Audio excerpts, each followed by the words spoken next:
Kelly, I have to leave. There is earthquake. Sorry. Oh I have to leave. gosh. Okay. And that is how season 2 begins.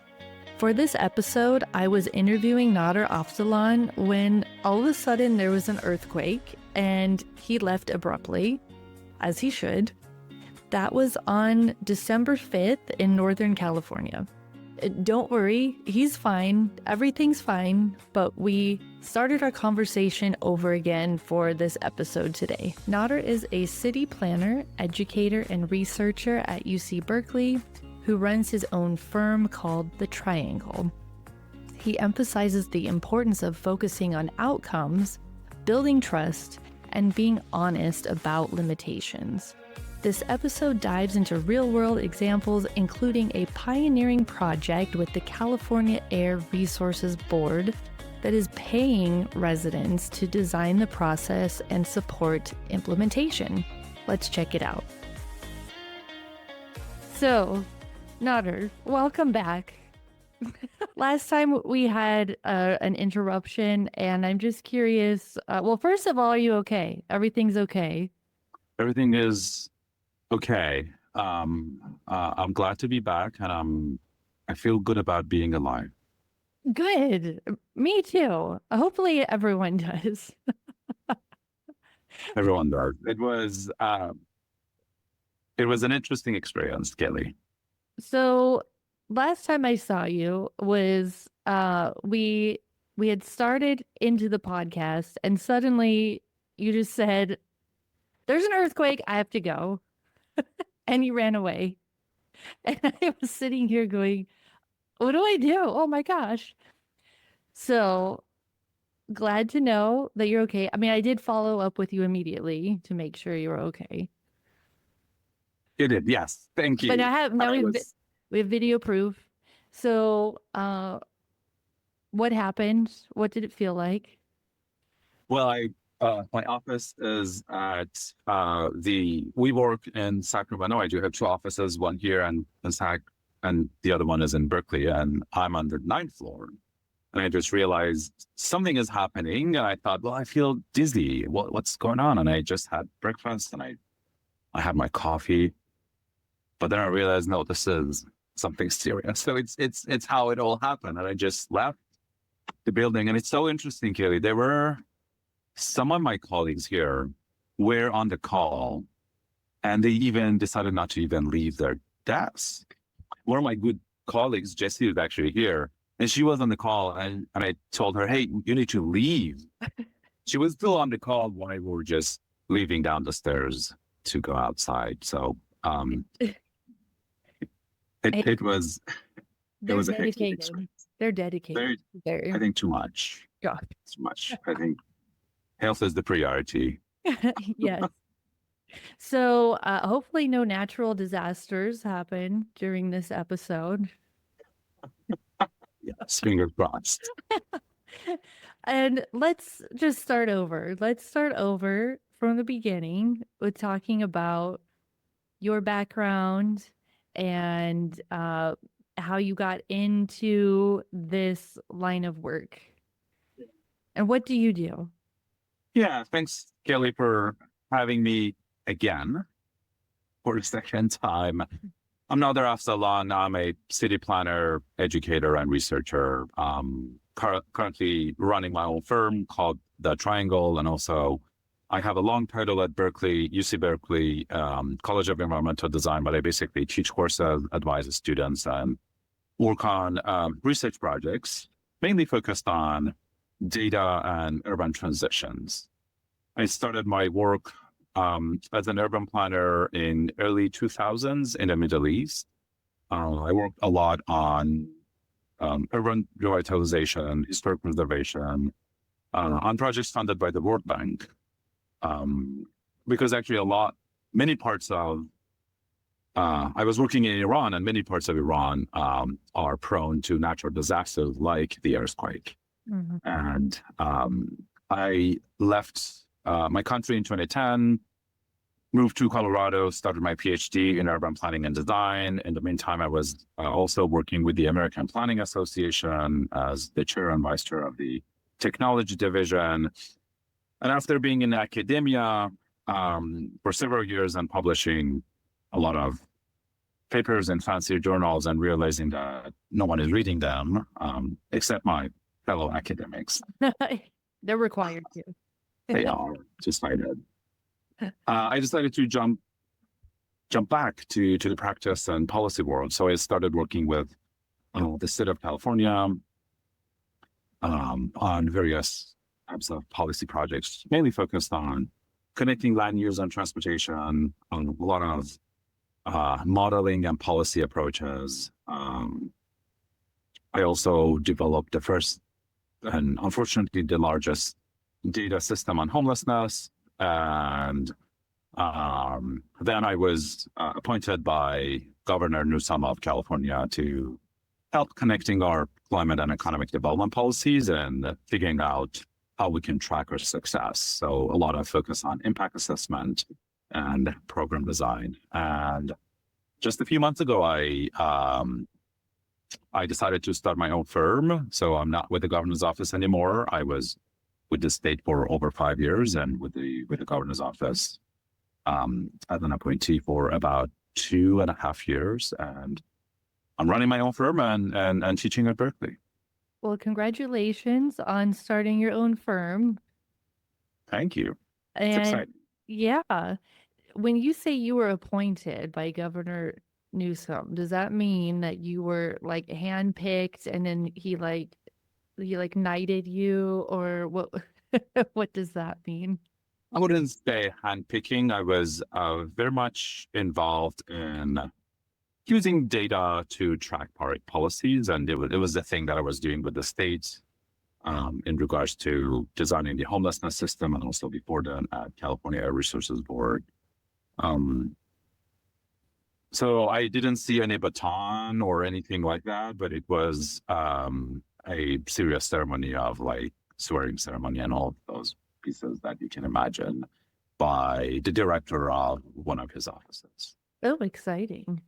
Yes, it's exciting. It's combination of policy and political world are like very different. And it was an amazing experience for me to understand how things work at the political level, because a lot of my background previously was more at the policy level and program design, and also in the academia and also consulting work before then. So I would say my whole experience of working in the state of California was really transformative to me. And I wish I can just go back and rewrite a lot of journal articles that I've published in these fancy journals, at least like some parts, especially to the end, just talking about implications and how planners and policymakers can use the research results.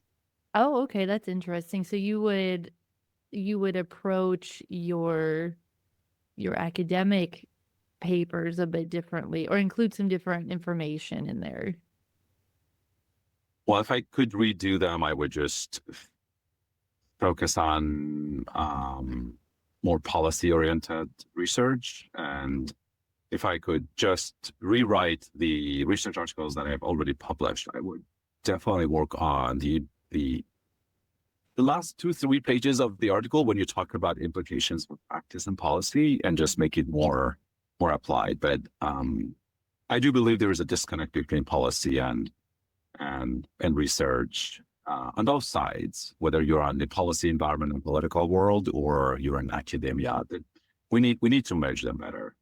Oh, I agree 100%. And maybe we can get more into that later in our conversation. And I think that's so interesting also, that I wanted to mention or go back to, you mentioned that you did historic preservation work in the Middle East and Iran. And I think, wow, okay, that is real historic preservation work, not like the little baby buildings that we have in the US. I mean, the Middle East, that's some real history there. So what a cool experience. Totally. Yeah. Yes. I remember I moved from Iran to Boulder, Colorado, and I was still interested in historic preservation at the time. This is not really my current focus, but it's still at the time in 2010, it was part of my my focus professionally. And I realized like buildings that were from like late 1800s, that's like historic. Like this, we don't, it's so different. It is so interesting. Yeah, like Yes, those are very modern. Those are modern buildings. 1800s. That's a new building. That's a new building. Yeah. I understand you live in Germany now, right? So Yes, I do. And it's so funny how quickly you get used to it. Because when I first moved here, I've been here for a little over a year. And mm, when you first come, you're just like, wow, what, this 500-year-old, this 1,000-year-old church. And it's like in every corner and every little town you go to has yeah, these it's buildings that are it's amazing. hundreds. And you're just like, wow. And then when you see it every day, all the time, you're just like, yeah, okay, whatever. Another yes. Oh, another It's old church. Okay. it's fascinating. I'm still fascinated by um the culture and the history in those urban areas. It's you feel it when you walk there. You totally feel it. Yes, you do. Yeah. Okay, well, we could talk, I'm sure, on and on about our experiences living in different countries and historic preservation and all of those topics. But I know you are here to talk about some specific things for our podcast. Before we get into some of those, maybe you could talk a bit more about your consulting firm that you started, The Triangle, and what you are hoping, what kind of work you're doing there, what your goal is, what are you hoping to accomplish with that? Yeah, the triangle focuses on impact assessment. And it focuses on looking at the impact of policies, legislations, various interventions in built environments. And I'm very much focused in urban areas and cities. So we do have a lot of legislations, for example, in California that are designed to support and incentivize building more housing. We do have a lot of um, legislations and executive orders and policies, programs, for example, that are focused on reducing greenhouse gas emissions, reducing the use of cars and incentivizing public transit and etc. A lot of these ones have not been working. So I'm very interested in unpacking these programs, policies, and legislations. And what we do is that we help with local jurisdictions, cities, or whoever that works with the public and serves the public to understand how these different programs are working, what works, what doesn't work, and how they can maybe redesign the programs or come up with new legislations that's going to be working. So a lot of focus on impact assessment and program design as it relates to creating cities that are more sustainable. And the triangle references the three E's of sustainability, of equity, environment, how we can balance them to maximize the impact instead of just passing bills and legislations. Okay, it's equity, environment, and economy. Correct. Okay. So that's where the name the triangle came from. Okay. Yeah. It's kind of coming from the whole thing that I've been observing in the past over 20 decades of my work, that sometimes there's a lot of focus on equity, sometimes there's a lot of focus on environment, and sometimes there's a lot of focus on just job creation, economic development. So for our cities to be working and functioning well, you need to have a more of a kind of balanced approach. Yeah, absolutely. So I wanted to get into talking about some of the work that you did with CARB, which is the California Air Resources Board. It's not talking, CARB doesn't have anything to do with bread or carbohydrates. Yes, that's the correct assumption. It's everything is capital CARB, California Air Resources Board. And so can you talk through, you were telling me last time, you started to tell me last time before the earthquake struck, the work that you were doing with forming an advisory committee and helping with that process. So let's restart that conversation and tell me again about what that project was and what your role was. Yes, Kelly, if I correctly recall, after that incident, the conversation, I think your question was like, you were asking about an example of a public engagement process that's new, novel, innovative. Yes. Yes, I'm currently involved in an advisory committee we're called PEGs, PEGs, which is different from PIG. We're project expert group. That's the PEG. Okay. The PEG consists of various types of folks, folks from academia, folks from the policy world, and a lot of residents, including youth, to get together and help CARB design and implement a public engagement process that's focused on reducing emissions and air pollution in frontline communities and disadvantaged communities. Yeah. So that's in the Bay Area, right? That is happening in the Bay. Okay. Well, that's happening. Part of it is actually happening in the Bay, and there are, I believe, 16 communities actually across the states. There is a more concentration in the Bay Area, but there is communities across the state of California. And what's interesting is that instead of the state trying to quickly design a program and just check the box, what I'm observing here in this situation is that the state is kind of taking a back seat and organizing this committee that's not only about quote unquote experts, but even like looking at even residents who live in those areas as experts, to get together and design a program. And also we're even supporting a resources board with hiring individuals who are going to be doing things on the ground and etc. So this is a kind of novel method. I have seen it happening before as well, but it's not very common in terms of just taking that back seat instead of like top down and just allowing folks to design the whole process and support the implementation while we're even getting paid. Even residents are getting paid in this process, which is amazing. Oh, that's really cool. They're actually getting paid. Is everyone on the advisory committee getting paid, or just the residents? I believe all of us. I'm not a resident and I'm getting paid as well. So that's nice. Yes, the whole process is valuing everyone's time. That's great. And does that money come out of, where does that money come out of, just out of curiosity?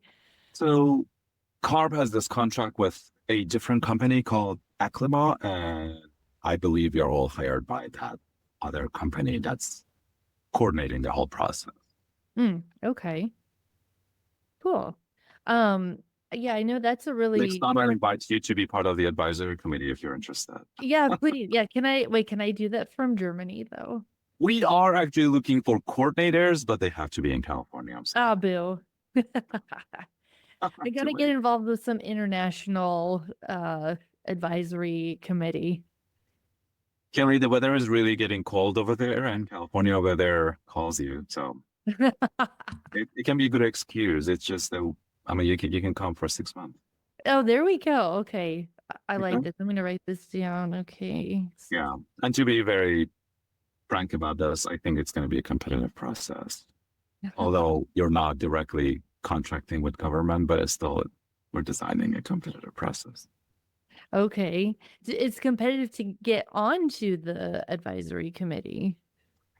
You get on the coordinators who are doing things on the ground. Oh, okay. Got you. And in fact, if anyone who is listening to this is interested in getting involved, they should be in California, but they can reach out to me. Okay. This particular thing is going to be about coordinators who are working on the ground, engaging the communities in those various communities that I mentioned. Oh, great. Okay, then we'll definitely include your contact info. What's the best way for people to get a hold of you about that? Reach out to me. My website is called The Triangle IO, and you can just find my contact information over there. I'm very active on LinkedIn as well. They can reach me on LinkedIn too. Okay, cool. I'll make sure to put those in the show notes as well. Yeah, hopefully some listeners take you up on that. That'd be a great connection. That'd be perfect. So, so the goal of this, what is, or I guess, what is the outcome of this? Is it a policy document, or is it a strategy? The outcome of the first step of this is a public engagement plan that we're handing off to CARB and ACLIMOD to implement it as part of this whole project, which tends to reduce emissions in those communities. We understand that each community is different, so that plan is going to be handed off to various parties, including CARB in this company, and also those individual coordinators who are going to also work with other parties to implement this plan, which is about educating folks, which is about learning from folks who live there about their concerns, which is about working with different local jurisdictions to implement the plan in terms of reducing greenhouse gas emissions and also reducing air pollutant. So these are the program has multiple outcomes. One outcome is just designing that plan. The other outcome is just helping with different parties implementing it. Okay, got you. So since this is still underway, might be too early to talk about best practices or any sort of lessons learned, or I don't know. Do you have any takeaways to share yet, or is it too soon? One takeaway is, well, a few takeaways. I think in this process, what I've observed as a positive point is that the team that's kind of coordinating all of us, like the pegs, is pretty flexible in a way that they are open to hear our feedback very early on and just make changes. So for example, when they started this whole process, they were asking us a bunch of questions. And then I said, well, we need to develop a theory of change to make sure we understand what are the inputs, outputs, and outcomes of the program, like exactly your question, Kelly. So, because it was not all of us were on the same page in terms of what exactly this whole process is going to get to, what are the actual impacts that we are going after. So I suggested to organize a workshop to design the theory of change, all of us together, and even share it with a broader set of stakeholders, and they were open to it. So I think when something like this is happening, especially a kind of novel experience, seeing that flexibility, I believe, is necessary in terms of shaping the structure of the program and also being nimble enough to make changes. Right. Yeah, that's certainly a good approach. And one of the things you mentioned already that I think is effective is paying the people who are involved in developing whether it's a community engagement strategy or some sort of advisory committee or boards, valuing people's time enough to actually pay them. Maybe it's not a huge amount, maybe it's a small stipend, but at least can cover your train ticket or your gas or your lunch or something. I think paying community and quote unquote advisors is necessary. And as you said, I mean, it doesn't have to be a very large amount. Something that shows that we respect your time. And also it helps all of us take it more seriously. Like if you just, I mean, in a lot of cases, We on the government side or nonprofit side, we're just trying to organize meetings. No one joins, and there's frustration, trust issues, and etc. That we can talk about it in more detail. I think looking at a way to acknowledge people's engagement, it can be a monetary exercise or a different way, or just even covering the childcare expense, or even just providing childcare. Mm-hmm. This is not going to only help people manage their time. It just helps with building trust. It helps people feel good about the fact that, hey, I'm a person and I'm valued here, rather than just giving out some ideas that do not know what's going to happen.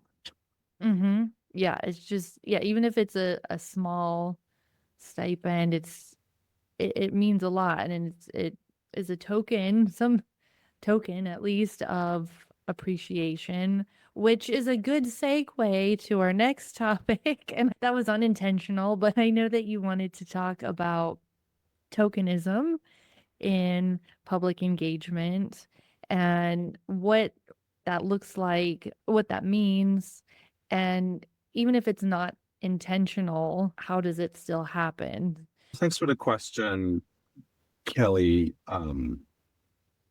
It goes back to my work on impact. Tokenized engagement happens too often. And as you said, in many cases, it's happening unintentionally. It's not intentional. There are multiple reasons for it. What can you, I don't want to assume that everyone knows exactly what we're talking about. Can you just give a quick overview? What do you mean when you say tokenized engagement? Yeah. So it's about some sort of superficial engagement that doesn't get to the results that you're seeking. And it's more like checking the box so that we quote unquote engage the public in this process.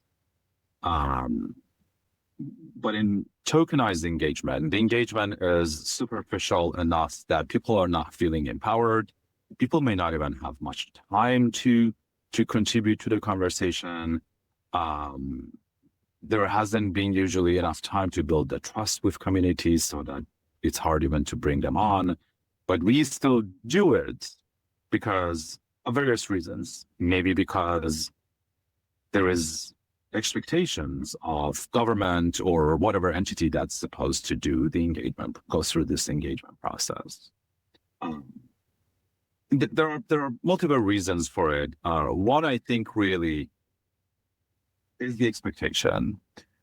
And one thing that I'm also a victim of, and also I contributed to it, both as a student and a faculty and a practitioner, is that I think at our schools and academic environment, there's a strong focus on public engagement as a value. If you go to any planning school that's accredited in the US, which is, they are being accredited by American Planning Association, you have to show how you are contributing to public engagement, pedagogical approaches. That focus is great, but the focus is a lot on the value, and it's less on the how-to in the actual work environment.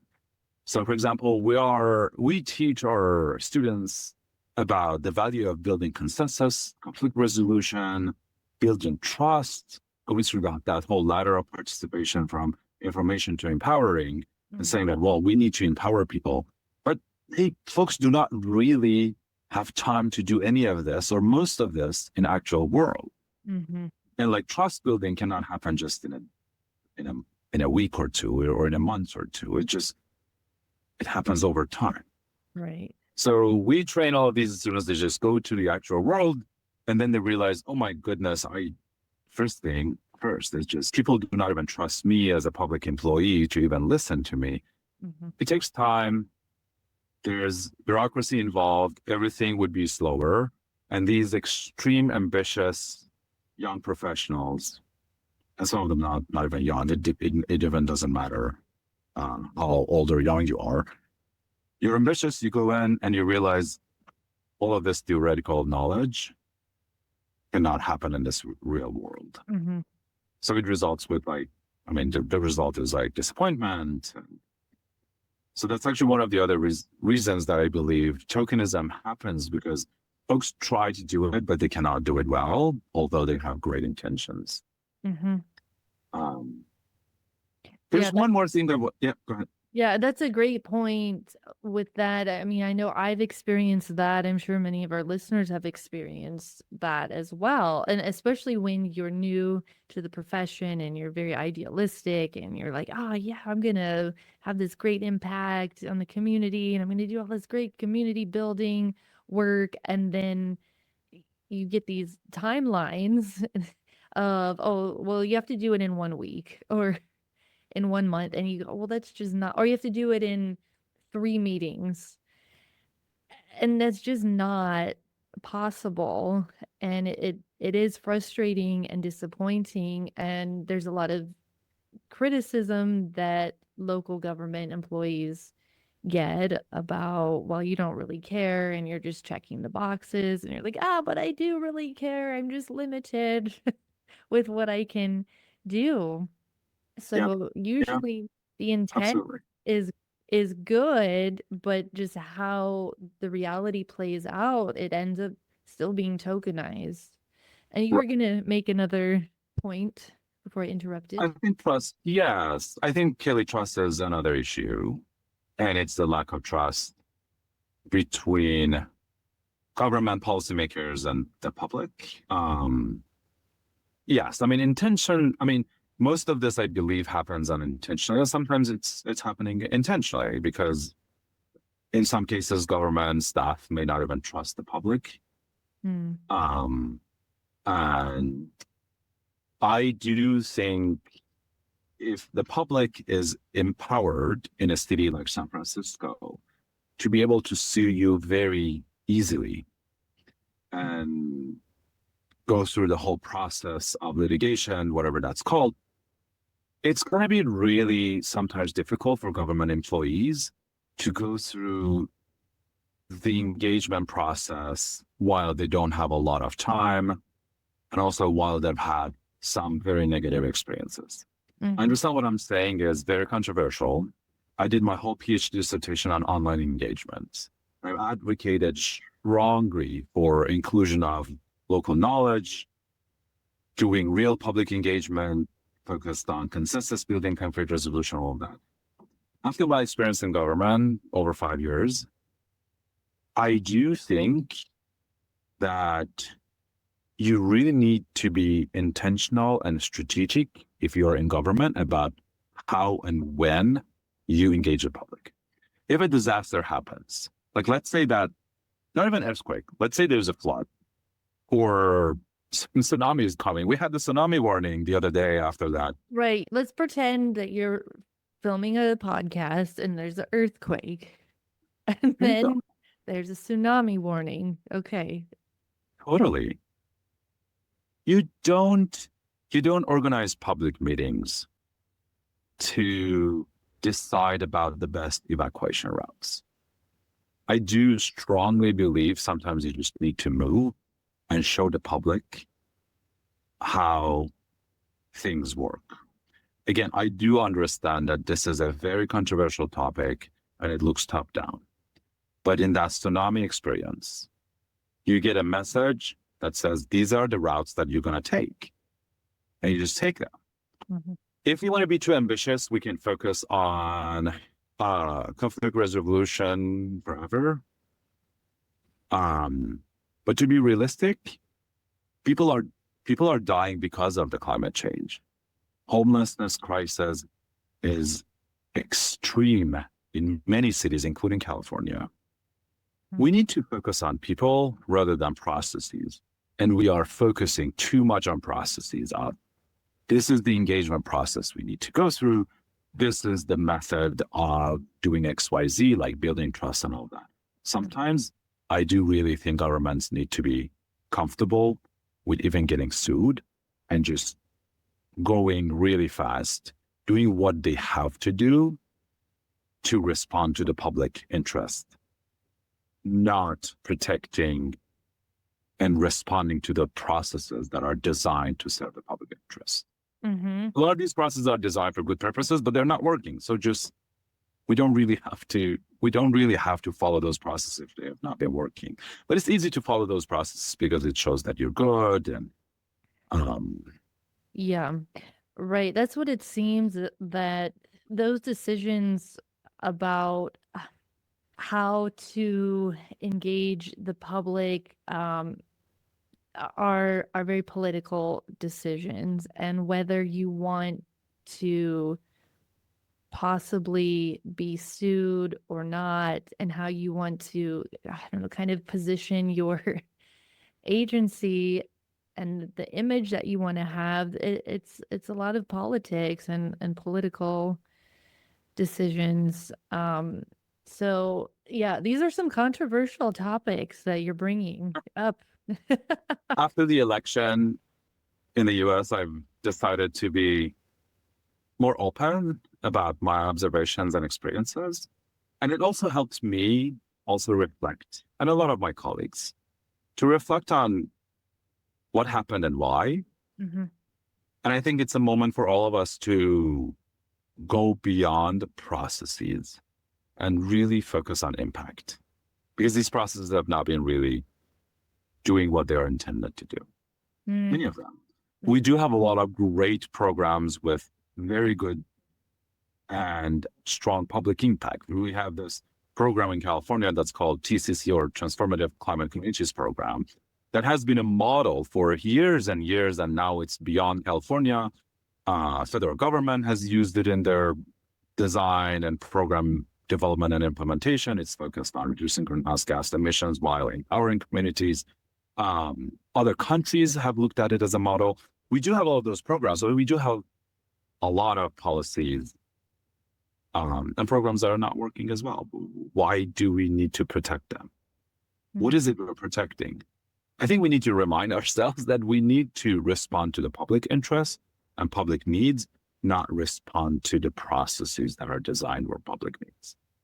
Yeah, that is such an important point and a good discussion topic. And that's what I like about this podcast. And that's what I was hoping to achieve with this podcast, is having these kind of conversations that you can't have when you are just talking about, or when you're under contract maybe for a specific client or a specific project that you're talking about, and everything has to be, oh yeah, everything's great and wonderful. But if we're going to have true impact, like you said, focus on the impact and not the process, then we have to have these tough conversations and get real about what is it that we're doing and what are we protecting. So I appreciate the conversation. Sure. Sorry if this got a bit heated, but I get emotional sometimes when I'm reflecting on my own experiences and what's happening. And this is one of the reasons that I started the Triangle, to really focus on impact. Perfect. Yeah, I love it. And it's not, again, about criticizing. It's about like focusing on what we really want to see. What are the actual outcomes we want to see? Right. Exactly. Rather than just following a checklist. Well, we said we were going to follow this process. Okay, well, that's not working anymore. So let's revisit it. Before we go like too off the rails on that, I know there's some other things that you wanted to talk through, and I'm just looking through the notes here. Okay, so Nader, you asked, or you not, I asked you about trust and the importance of trust. Can you think of some examples where that has shown to be important? Yes.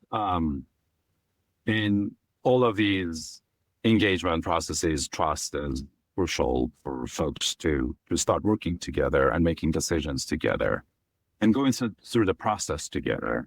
in one of the programs that I was working on a few years ago. It's called California Jobs First, and previously it was called SURF and Community and Economic Resilience Funds, and then we rebranded it to California Jobs First. It's a $600 million program focused on regional economic development. The program is still running, but it has multiple phases. In phase one, they were supposed to, folks in each region were supposed to get together and shake hands and develop plans and a blueprint that defines the future of their economy, what they want to do with their region. For example, are they going to focus on healthcare and attracting startups? Are they very much focused on agriculture? Are they very much focused on what kind of industry they're very much focused on? It requires a lot of collaboration across the whole region with different parties. In one of these regions, at least in one of these regions, we realized that folks could not get to a point to say, okay, now we are one collaborative and we're going to work together to design this blueprint. And the reason was that parties have been arguing for years and decades, and the power imbalance has existed for ages. And it required a lot of time for them to get to a place to shake hands and do something. We were providing $5 million to each region. There's like 13 regions across California. $5 million just for planning and handshaking. That's a lot of money. In many other programs, it's just like $200K. Mm-hmm. But we couldn't buy trust with dollars.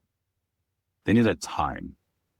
In fact, even like $5 million might even exacerbate the conflicts. Okay. It's like, oh, there is a lot of money in stake. Yeah, there is a lot in stake. And there was the whole program was $600 million. So there was a lot more. So what we did was that we extended the timeline, and we worked with a philanthropic organization to hire a conflict resolution specialist, someone to go in the meetings with them and facilitate the conversation. It worked to some extent, but we are still realizing that trust building requires a lot of time.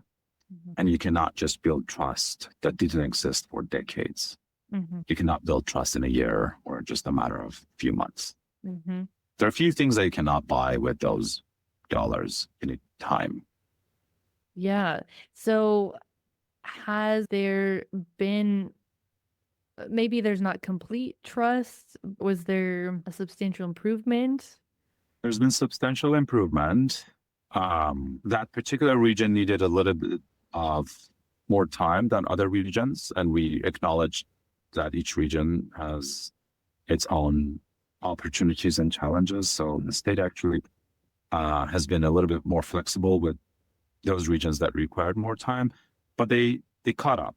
They've caught up. They have developed their blueprints. They are going through the whole process of accessing other funds.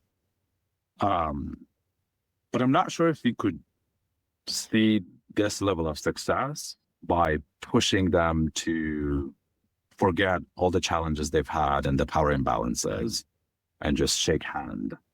Mm-hmm. In fact, they shook hand in the first 3 months, and then they said, no, we need time. So it has improved, but with more time and facilitation support. Okay. And is the conflict resolution expert or team still involved? That team is not involved, but as far as I understand, the region itself has been using some of those facilitation methods on their own. We provided that separately, but I do believe that that kind of facilitation conflict resolution still is happening when some of these meetings are happening within the region. Okay. I see. So what I'm hearing is, as takeaways or lessons learned from this, is well, obviously money can't buy trust. and it comes with time. And sometimes you need to bring in an outside expert, like a conflict resolution expert, to help. So someone who doesn't have a stake in the outcome needs to help facilitate. Yep. What else would you add to that? I understand that providing these resources is tough and difficult. So if you're in government, you need to look outside. And there are a lot of foundations who are interested in supporting these types of efforts, which are pretty inexpensive compared to a lot of funding you get from foundations, but they can be very influential. So I think in many cases, it's good, at least at this stage of the distrust we see between government organizations and the public, for government to stay away when possible, but catalyze some sort of effort in collaboration with foundations or maybe academic institutions to provide some sort of support. These support may not require a lot of funding, but they can make a big, big difference. If you're working in government and you're allocating $500 million of funds with some sort of much less expensive conflict resolution activities, which is going to be maybe a few $1,000s or a little bit more, you can help this $500 million to succeed and really work. So I want all of us to think about, again, the impact, and think about and understand that funding, legislation on their own are not going to get to the impact. It's a package. Mm-hmm. And in community engagement processes, that trust is just so important to success of the project. And we do not often see that trust as a major component of legislations or policies or executive orders. Executive orders are asking for stuff to be done. Legislations are saying, well, this entity, department is going to do XYZ. Here's the funding, go. Mm-hmm. But if you don't care about that trust building process, those funds or ambitions may not really succeed. Mm-hmm. That's so true. I'm thinking through, I don't want to point the finger, call out any specific legislation, but there are a number of different requirements in California to involve, you have to involve communities of color, involve disadvantaged communities, underserved communities. It is written different ways. And the intent is good, but it still doesn't, it still ends up being tokenistic, where it's like, oh, okay, well, then we just have to show that we reached out to these disadvantaged neighborhoods, check, check, check. Okay, we did an inclusive process. But it's not really doing anything to build relationships or trust. I would agree with that, and it's happening across the nation and the world. And I do also think a lot of it is unintentional. And I'm saying this as someone who was in government until only a few months ago.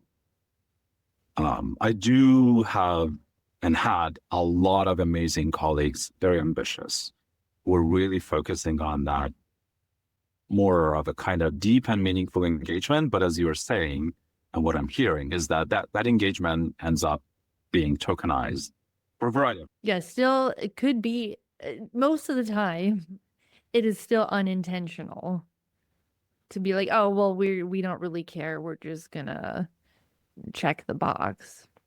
There is, I would say most jurisdictions making a genuine effort to really include these underserved communities, excluded populations. But they just, it's challenging with the time, time limits and the limited resources that you have. It's challenging to do it well. Yes, part of it is challenging to do it well because of time and resources. And again, I think we need to be intentional about the method of engagement. With the example of tsunami and earthquake, you don't need that deep engagement to decide about the evacuation routes. Mm-hmm. We don't need to wait for another tsunami to go through a quick implementation process. I think we need to be very intentional and strategic about what kind of engagement we use for what type of project. That's the intention that I would like to see. Not trying to be inclusive and do everything for every type of project. Mm-hmm. Or use the same process, the same methods for every project. Totally. Yeah, it doesn't work and it's not necessary. I really think it's not necessary in many cases. And we still end up seeing powerful forces joining those meetings and influencing the process, and the other folks may be left out. A lot of things that we have been hearing and learning about and even studying. I think it's time to just sit back and reflect on all of these processes and maybe redesign them. And design them based on circumstance, based on just thinking about the actual outcome and reminding ourselves that we are here to help people. We're here to decide about that evacuation route to make sure that people are going to be safe. Black and brown population are going to be safe. We're not here to protect that process. Yes, well said. So, Nader, can you talk about how you might measure the success of a community engagement process? Are there certain metrics that you would recommend using?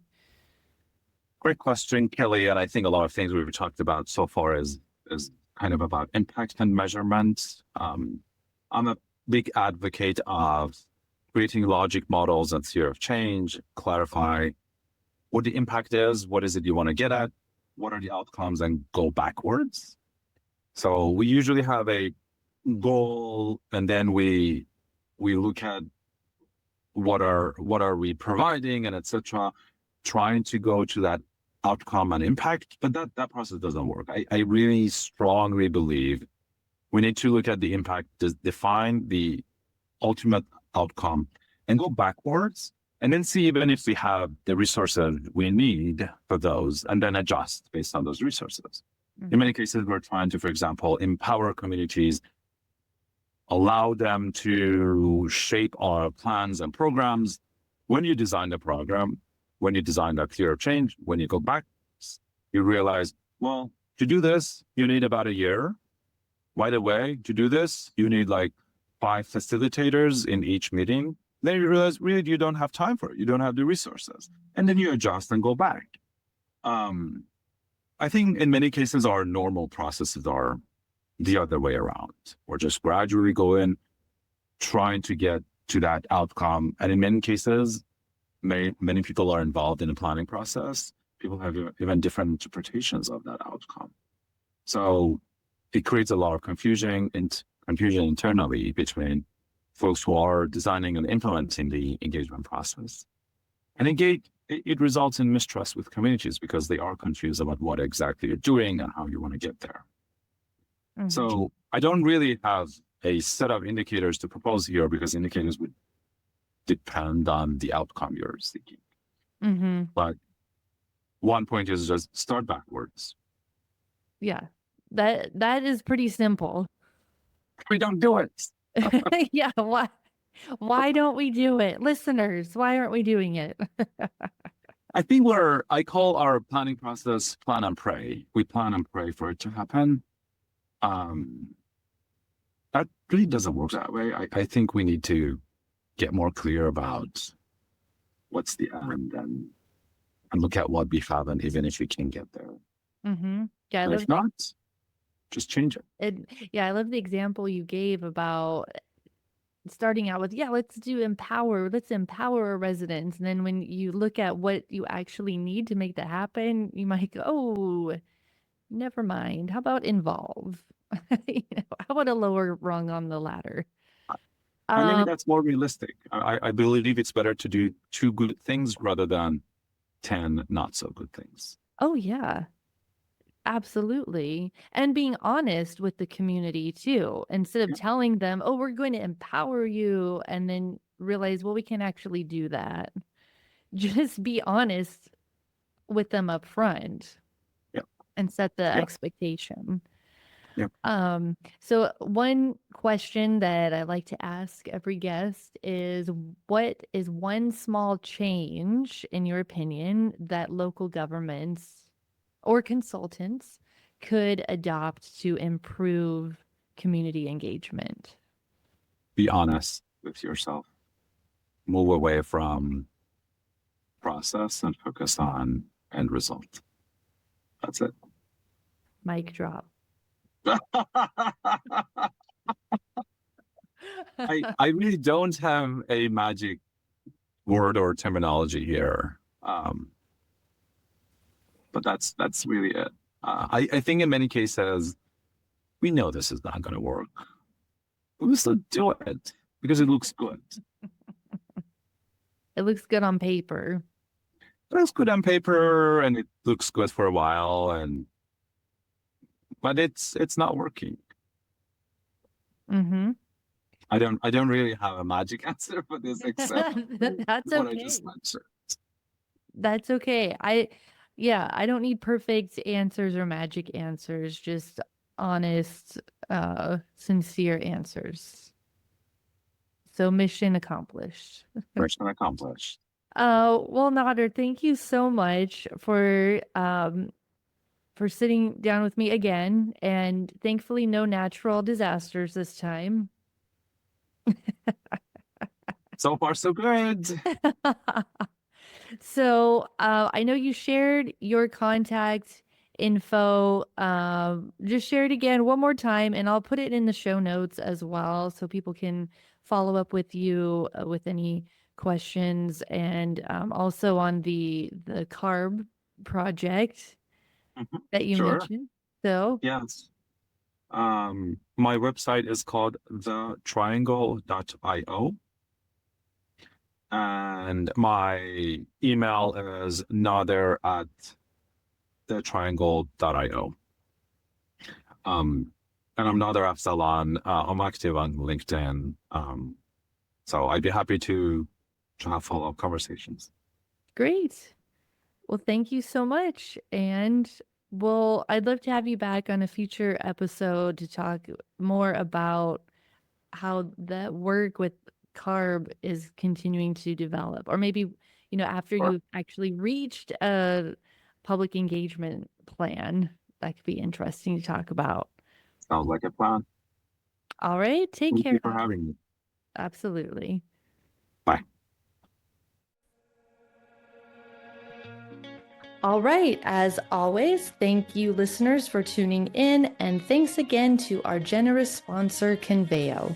Head on over to engagingcities.org, where you can find additional episodes and other helpful resources related to community engagement. We'll see you guys next time. Bye.